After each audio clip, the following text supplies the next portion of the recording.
Baron, clear the buffs, get your red buff onto Lucian, try and get your blue buff onto the Nidalee, get that Baron, and then just siege. They've got the top inhibitor still pushing against them, so that is something that they're going to have to worry about. But I mean, with the Baron and the gold lead that they've got, they should be able to close out this game very soon.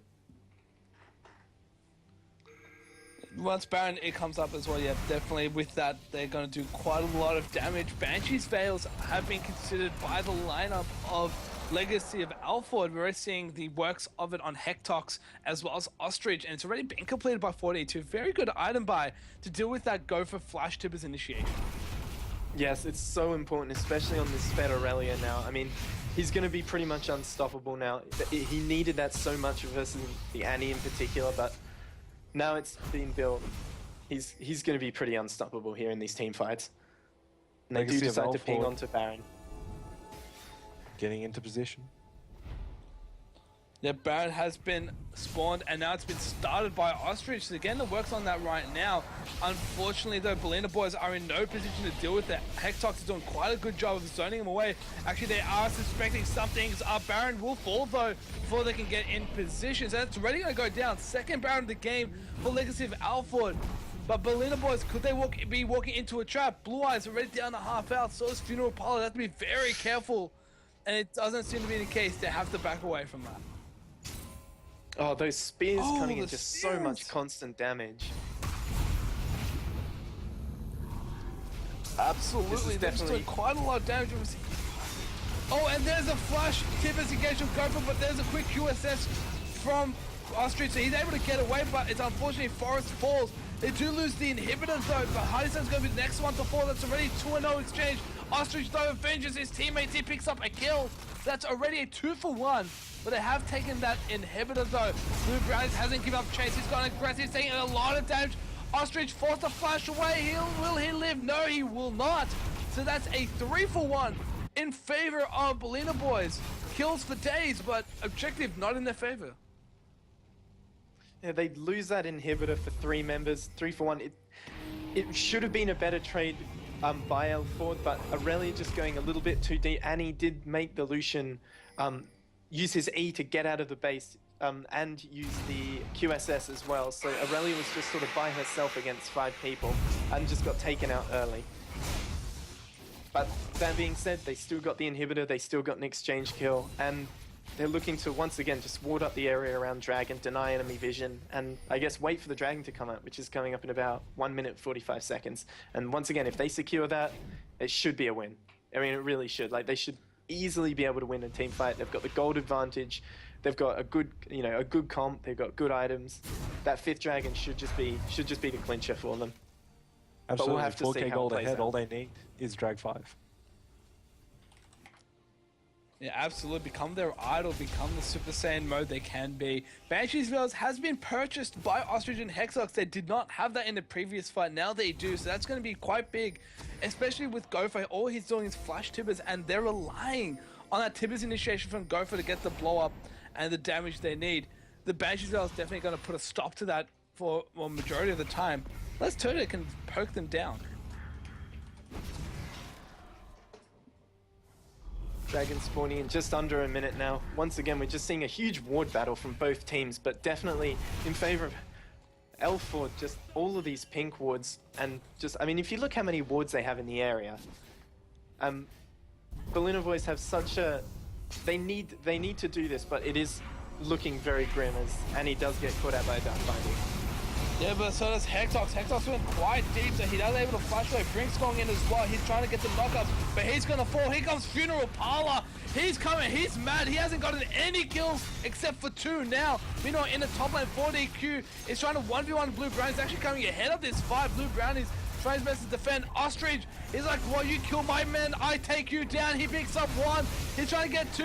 The Tibbers comes up, and the Banshee Veil saves his life as well. That's already a double kill for Ostrich, and now everything is going into favor of Legacy of Alford. 5th Dragon is theirs for the taking. It was 2 for 2, but once again, I mean, it's a free Dragon now. Belina boys have to go back to their base. They have to defend these super minions pushing down the mid lane. Legacy of Alford do pick up this 5th Dragon, hopefully now that they'll be able to close the game with it. they're so far ahead. The Vi actually did quite well during the Aurelia. I was quite surprised about that. Aurelia did come out on top, but no deaths at least. Vi definitely, Blue Brownies on the Vi rather, definitely did push 4E2 off that top inhibitor, which is super important because if they lost that inhibitor as well as the 5th dragon, it would definitely be game over for Berliner Boys. But Vi keeping them in there. It's not so quite we'll have the to see nail what in the happens. coffin Now yet. they have the 5th dragon. Yeah, not yet. Although Lucian Ostrich gets does another go to turret. bottom at and the bottom. hit the turret. That's all the turrets going The down. last of the All the units are inhibitors down. are exposed. Yeah, so they are exposed and free for the taking whenever they want to though. But if anything, I feel like Funeral Parlor hasn't been doing much on that Jinx. I mean, he's been kind of either he dies instantly or like actually rarely he hasn't died, but it's just I feel like he's just not doing enough damage. And that was the first time he actually managed to get his damage off and he was able to get 2 kills instantly. Jinx, of course, does scale very well into the late game in terms of damage. It's just, I mean, when you're looking at a Rek'Sai, when you're looking at an Aurelia that want to dive on you, especially as Jinx when you have no escapes, you really do need to play back. I mean, if you go too far forward, you're just going to instantly die. So maybe that's the problem. Maybe it's the comp that's preventing Jinx from getting the damage that she needs to do down. Although in that last fight, she definitely proved to everybody that she is very relevant in this game still. And Blue Brownies does fall to 1v1 though, so it's already 1 kill going in favor of the Legs of Alford, but Gopher picks up 1, now to chase on to Brinks as well as Huddy-san. Here comes Funeral Parlor, he's got some damage to deal with, but it's Ostrich who's in the backline as well. He picks up a double kill for himself. It's all now down to Gopher, he's stuck to deal with the 1v3. He falls, that's a triple kill for Ostrich, and it looks like to be game 1 going towards the Legacy of Alford if they can close it anytime soon. Yeah, this should be game here for Legacy. Gonna be game.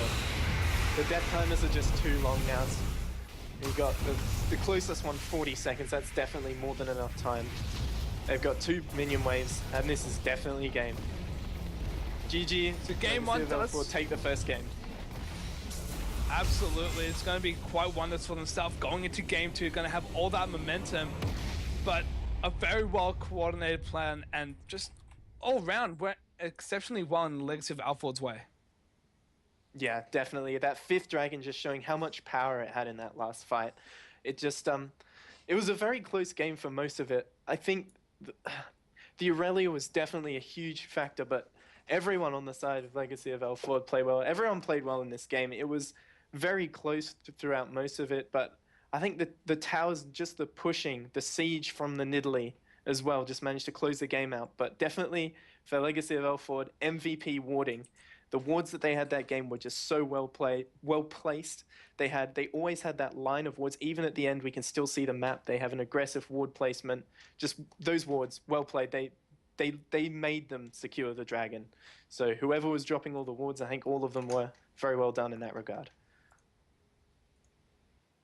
Absolutely fantastic. Now, guys, we are going to take a quick short break as we get the lobby set up for game 2 between Berliner Boys and Legacy of Alford. Hopefully, Berliner Boys are able to pull it back and not let it force them to go on tilt so we can get a 3-game series. But we'll be back quite shortly after this.